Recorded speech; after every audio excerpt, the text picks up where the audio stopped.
The early morning sun streamed through the large windows of JFK International Airport, casting a soft glow over the bustling terminal.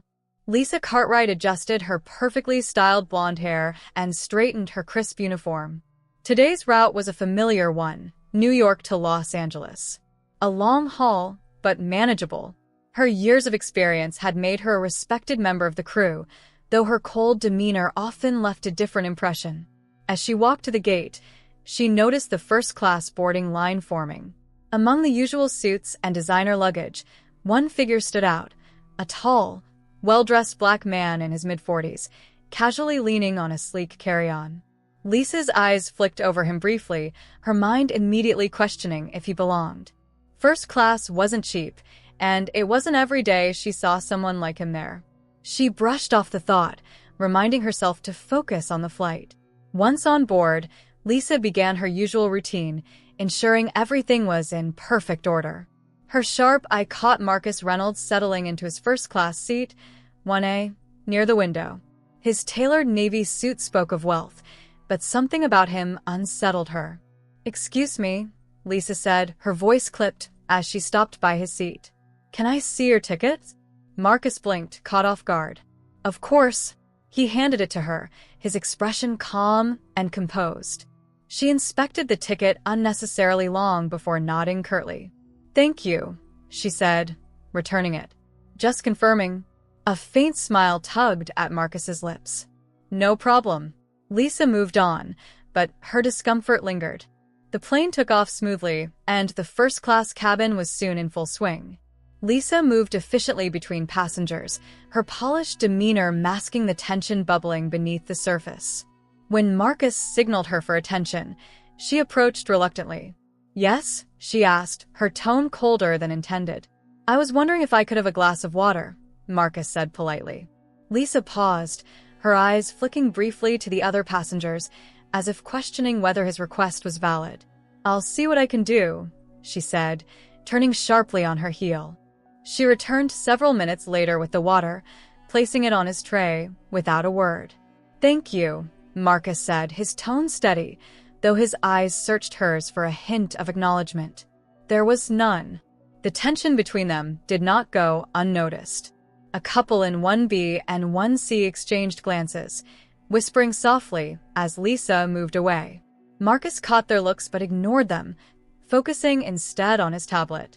A few hours into the flight, Lisa passed through the cabin again. This time, Marcus flagged her down. "Excuse me," he began, keeping his tone polite despite her icy demeanor. "I'd like to order a meal." "We're out of the salmon," Lisa replied flatly.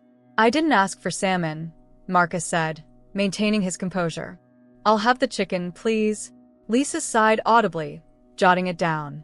"It'll be a while," she said before walking away, without further acknowledgement. As the flight continued, Marcus's patience was tested. His meal arrived colder than the others, a detail he noticed but chose not to address.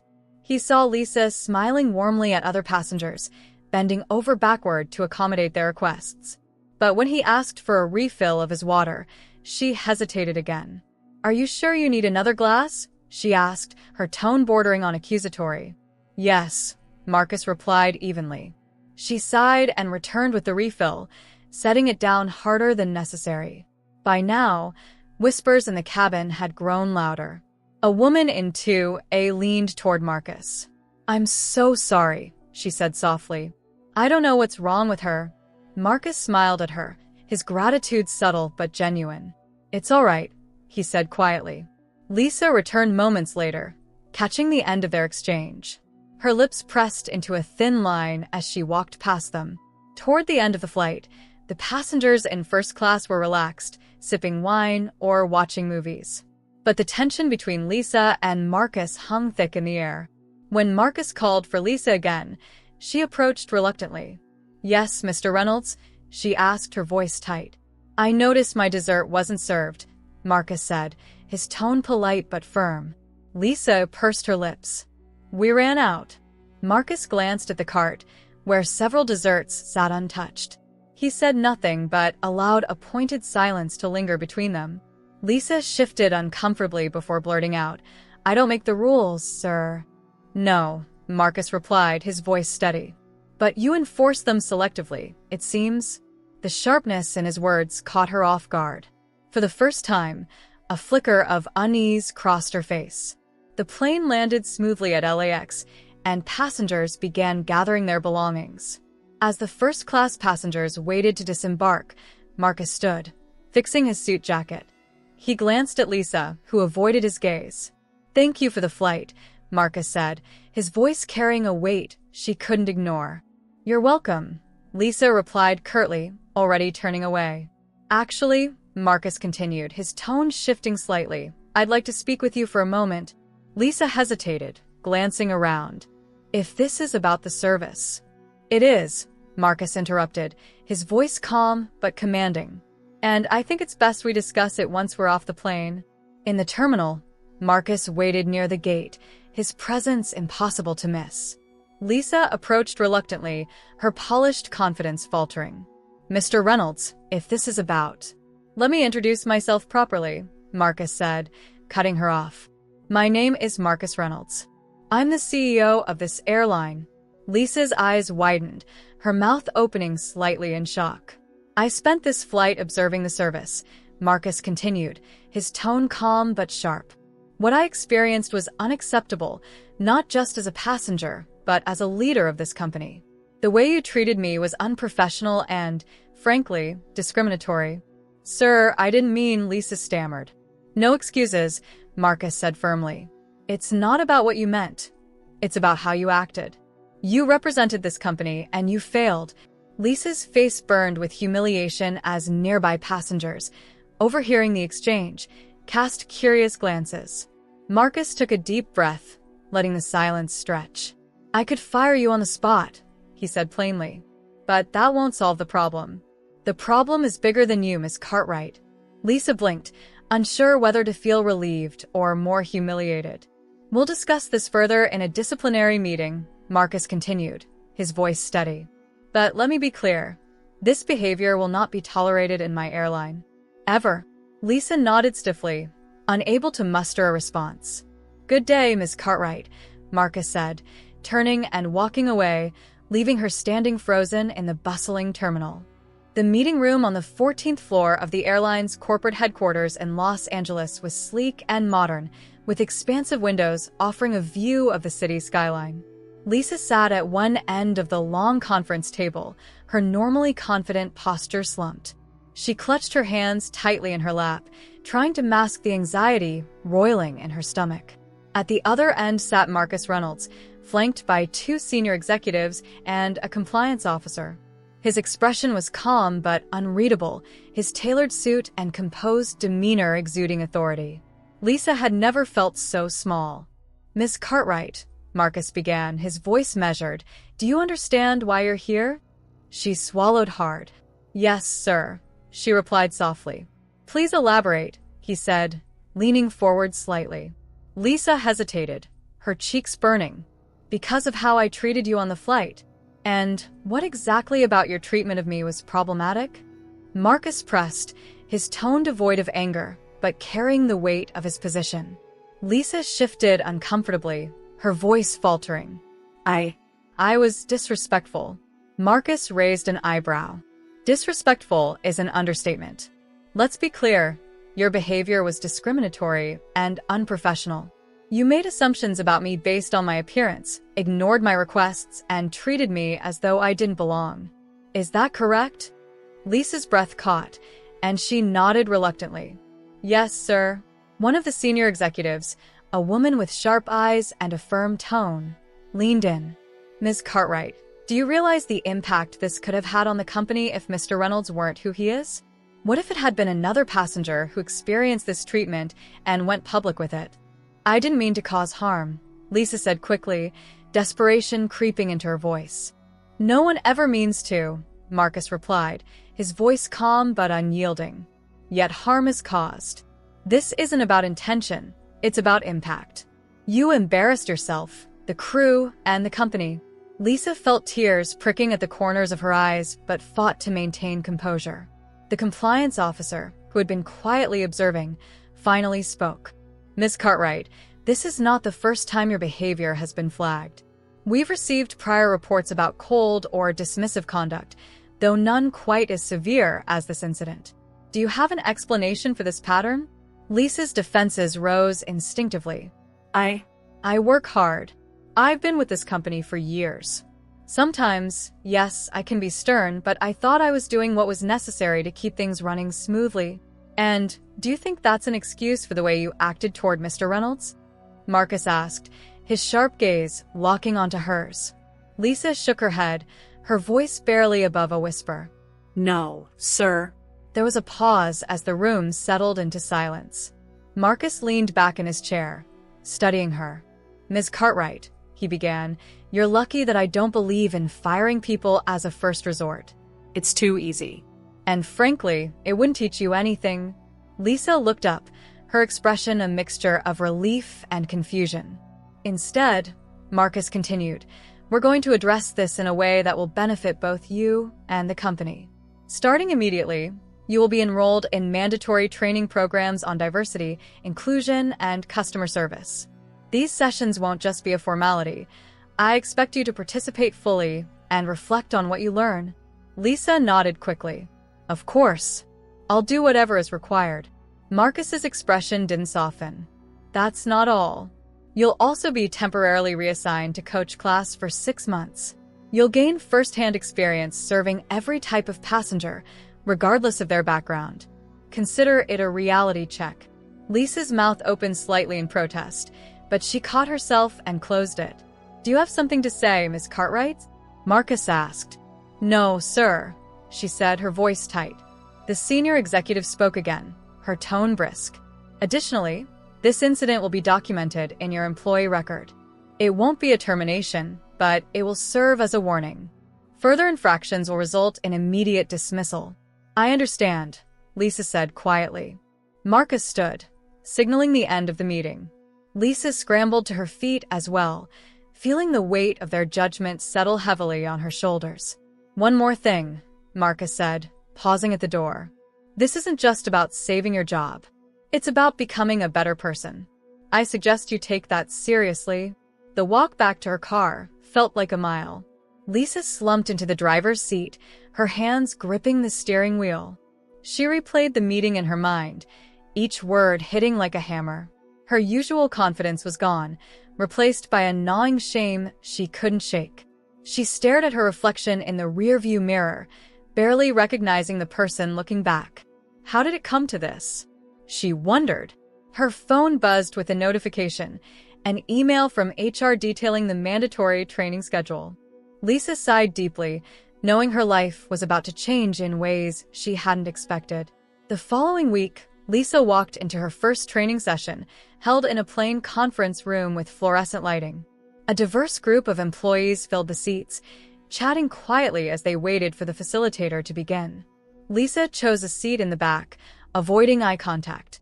The facilitator, a woman named Karen Davis, opened the session with a warm smile. Welcome, everyone. Today, we're going to have honest conversations about bias, privilege, and how we can create a more inclusive workplace. Lisa tensed. The words felt uncomfortably personal, like they were aimed directly at her. Karen began with an exercise, asking participants to share moments when they felt excluded or judged. One by one, people opened up. A young flight attendant spoke about being dismissed by passengers because of her accent. A ground crew member shared how he was often mistaken for a janitor despite wearing his uniform. Each story chipped away at Lisa's defenses. When it was her turn, Lisa hesitated. I'm here because I need to learn, she said finally, her voice tight. I've made mistakes, and I'm trying to understand how to be better. Karen nodded encouragingly, acknowledging that is a good start. Over the next few weeks, Lisa's perspective began to shift. The training sessions forced her to confront uncomfortable truths about herself and the assumptions she carried. She started to see the humanity in each story, realizing how blind she had been to the experiences of others. But the real test came on her next flight. Assigned to coach class for the first time in years, Lisa found herself interacting with passengers from all walks of life.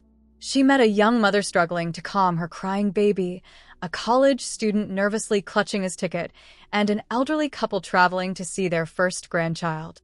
Each interaction required patience and empathy, qualities Lisa had once overlooked. Midway through the flight, a passenger in an old, worn jacket approached her. "Excuse me, ma'am," he said, his voice hesitant. "Could I trouble you for a blanket?" Lisa smiled warmly, a genuine warmth she hadn't felt in a long time. "Of course," she said, retrieving one for him. As the man thanked her and returned to his seat, Lisa felt a small but profound shift inside her. For the first time in years, she felt like she was truly serving, not just performing a job. Lisa adjusted her scarf as she exited the training building, the last rays of the setting sun casting long shadows across the parking lot. The weeks of mandatory training had been grueling, forcing her to confront aspects of herself she had long ignored. Every story, every exercise, chipped away at the carefully constructed image she had of herself as just doing her job. She was beginning to understand that her actions on that flight had been more than a lapse in judgment. They had been part of a larger problem, one she could no longer ignore. Her reassignment to coach class was another humbling experience. Gone were the wide seats and quiet first-class cabin. In coach, Lisa navigated narrow aisles, passengers with overstuffed bags, and countless small requests. "Excuse me, miss. Can I get another cup of coffee? My seat won't recline properly." Every shift tested her patience. But instead of feeling resentful, Lisa found herself approaching each interaction differently. One afternoon, during a particularly chaotic boarding process, a middle-aged man in a rumpled sweater caught her attention. He was struggling to fit his bag into the overhead compartment, sweat beading on his forehead. "Here, let me help you," Lisa said, stepping forward and lifting the bag effortlessly into place. The man exhaled in relief. "Thank you so much. It's been a rough day." Lisa smiled. I understand. "We've all had those." The man's gratitude lingered with her for the rest of the flight. Small gestures matter, she thought. Despite the lessons she was learning, Lisa couldn't shake the dread of facing Marcus Reynolds again. She knew another meeting was inevitable. As CEO, he had made it clear he wasn't just looking for compliance, he wanted genuine change. Her opportunity came sooner than expected. One morning, Lisa received an email marked High Priority. It was an invitation to a corporate summit where Marcus was scheduled to announce a new company-wide initiative. The email included her name as a required attendee. The event was held in a grand ballroom at a downtown Los Angeles hotel. Rows of employees filled the space, the air buzzing with anticipation. Lisa found a seat near the back, trying to blend into the crowd. Marcus took the stage, his presence commanding yet approachable. He began his address by sharing his vision for the airline, a company that set the standard for inclusivity and excellence. "Our passengers come from all walks of life," Marcus said, his deep voice resonating through the room. "They trust us to treat them with dignity and respect. And that trust begins with each of you." Lisa felt a knot form in her stomach as his words hit home. Midway through the speech, Marcus paused. "I'd like to share a personal experience," he said. "A few weeks ago, I flew anonymously on one of our flights.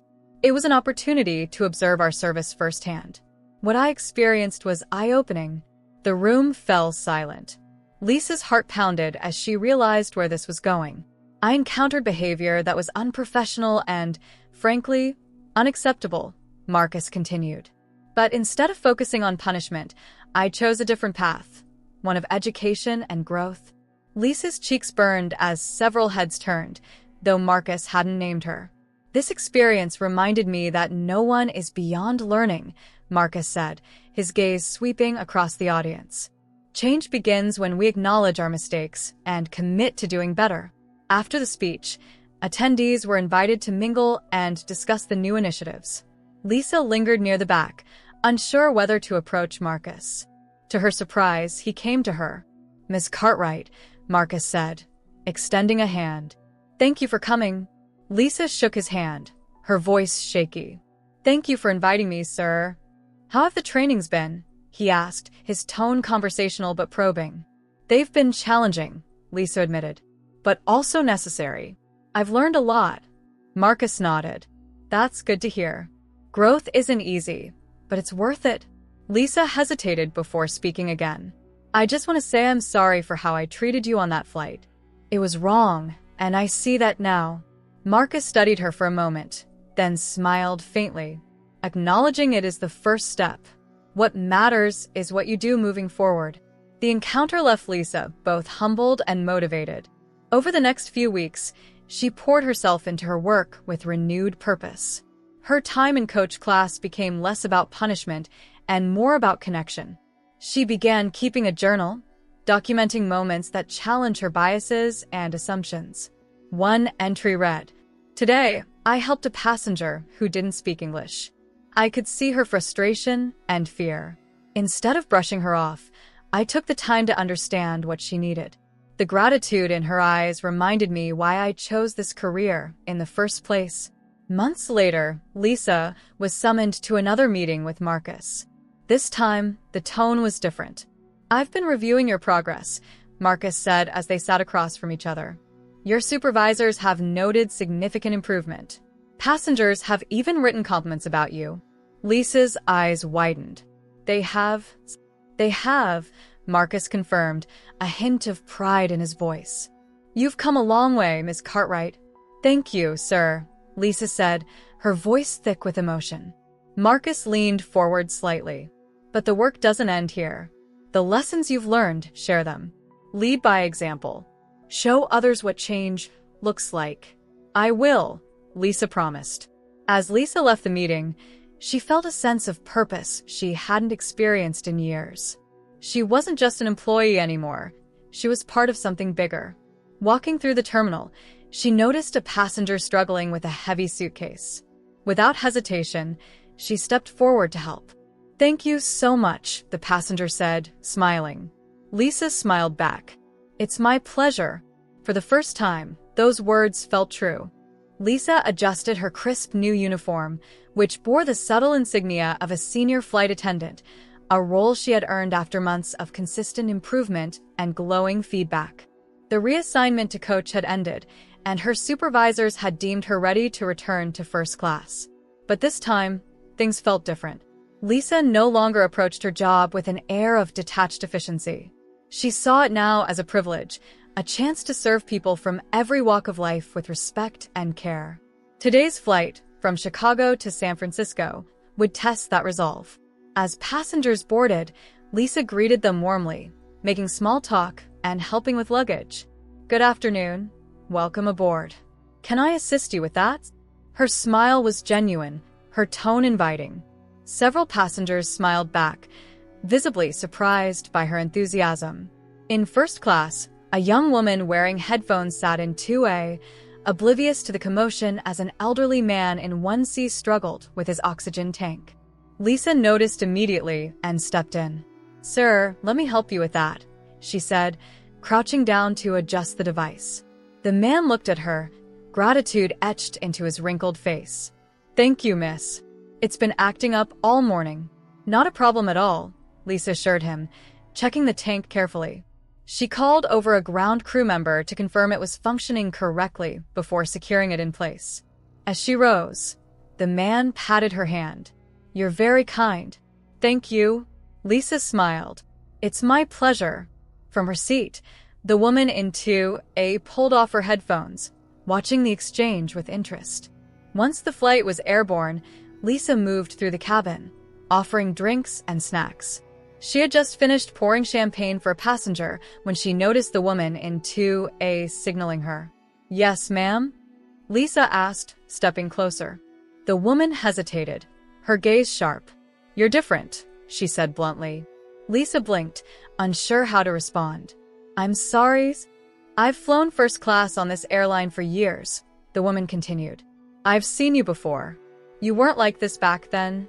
Lisa felt a rush of heat rise to her cheeks. "I've made some changes," she admitted, her tone steady. "I realized I could be better at my job, and as a person..." The woman raised an eyebrow, clearly intrigued. "Interesting. It suits you." Later in the flight, as Lisa served coffee to the passengers in rows 3 and 4, she overheard snippets of a conversation between two men seated nearby. "Did you see the new CEO's email last week?" one man asked. "Yeah," the other replied. "The big diversity push. Makes sense after what happened." Lisa's chest tightened, knowing exactly what they were referencing. The incident with Marcus Reynolds had become a quiet but powerful example within the company, though his discretion ensured that her identity remained anonymous to most employees. She forced herself to focus on her tasks, but their words lingered. By the time the flight began its descent, Lisa was busy helping passengers prepare for landing. As she moved to collect the last few items, the woman in 2A stopped her again. "Can I ask you something personal?" the woman said. Lisa hesitated, then nodded. "Of course. Why the change? What made you rethink how you do this job?" Lisa took a breath, choosing her words carefully. "Someone held me accountable for my actions. They made me see how my behavior affected others and how much I still had to learn." The woman studied her, then smiled faintly. "It's rare for people to admit they were wrong. Rarer still for them to change. Good for you." Lisa felt a strange mix of pride and humility. "Thank you." After the plane landed, Lisa stood at the front of the cabin, bidding farewell to the passengers as they disembarked. "Thank you for flying with us. Have a wonderful day." When the woman in 2A approached, she paused, looking Lisa in the eye. "Keep it up," she said simply before walking away. Lisa watched her go, the words resonating deeply. As Lisa prepared the cabin for the next flight, her supervisor approached. "Great job today," he said, handing her a note. From one of the passengers, Lisa unfolded the slip of paper, her eyes widening at the neatly written message. "Thank you for making this flight a pleasure. Your kindness didn't go unnoticed. Keep leading by example." There was no signature, but Lisa didn't need one. Over the next few weeks, Lisa continued to approach each flight with the same care and dedication. She began mentoring newer flight attendants, sharing insights from her own journey. One evening, during a layover in Seattle, she received an unexpected email from Marcus Reynolds' office. It was an invitation to join a committee on workplace inclusivity, tasked with shaping the company's future policies. Lisa stared at the screen, her mind racing. The invitation felt like both a challenge and an acknowledgement of her growth. She typed a response before she could second-guess herself. "I'd be honored." At the first committee meeting, Lisa sat across from Marcus Reynolds. He greeted her with a nod, his expression neutral but approving. "Thank you for being here, Miss Cartwright," he said as the meeting began. Lisa nodded, determination shining in her eyes. "Thank you for the opportunity, Mr. Reynolds." As the discussion turned to strategies for creating a more inclusive culture, Lisa found herself speaking up, her voice clear and confident. "We can't just train people," she said. "We have to create an environment where they want to do better because they see the value in it, not just because it's required." Marcus smiled faintly, leaning back in his chair. "Well said." For the first time in a long while, Lisa felt like she belonged. Months had passed since Lisa had been asked to join the Inclusivity Committee, and in that time, she had become one of its most vocal and active members. Meetings with Marcus and other senior leaders were no longer intimidating. They felt collaborative, as if Lisa had finally found her place. The initiatives developed by the committee were already making waves across the airline.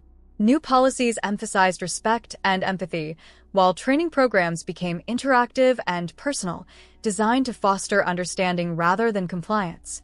Lisa had helped shape many of these changes, drawing from her own experiences and lessons. One crisp autumn morning, Lisa stood at the front of a packed conference room, leading a session for a new cohort of flight attendants. Her once rigid posture had softened, her tone warm and inviting. "Good morning, everyone," she began. "Before we dive in, I want to share a story. It's about a mistake I made, a big one, and what it taught me." The room was silent as Lisa recounted the incident with Marcus, her words candid but measured. She described her assumptions, her behavior, and how it felt to be confronted with the truth. "At first, I was defensive," Lisa admitted. "But I realized that defensiveness only keeps us from growing. What I learned is that every interaction matters, no matter who's sitting in front of you. People remember how you make them feel." She paused, looking around the room. "So my challenge to you is this. Be better than I was. And when you make mistakes, and you will be willing to own them, that's how we improve. The applause that followed was genuine, and for Lisa, it was a moment of quiet validation. Later that day, as she prepared for a long-haul flight to Tokyo, Lisa's phone buzzed with a notification. It was an email from Marcus Reynolds' assistant. Subject: Special Recognition Ceremony. Lisa read the message twice, her heart skipping a beat. The email invited her to attend an event honoring employees who had gone above and beyond to support the company's new initiatives. Her name was on the list. The ceremony was held in a grand ballroom, with employees and executives gathered to celebrate the company's transformation. Lisa sat near the front, her nerves mingling with pride as Marcus took the stage. "We're here tonight to recognize the individuals who have helped us build a culture we can all be proud of," Marcus began. One of those individuals took a difficult moment, a moment of reckoning, and turned it into an opportunity for growth. He paused, scanning the crowd. "Lisa Cartwright, please join me on stage." The room erupted in applause as Lisa stood, her heart racing. She walked to the stage, feeling a wave of emotion she hadn't expected. As Marcus handed her the award, he leaned in slightly. "You've earned this," he said softly. Lisa took the microphone, her hands trembling slightly.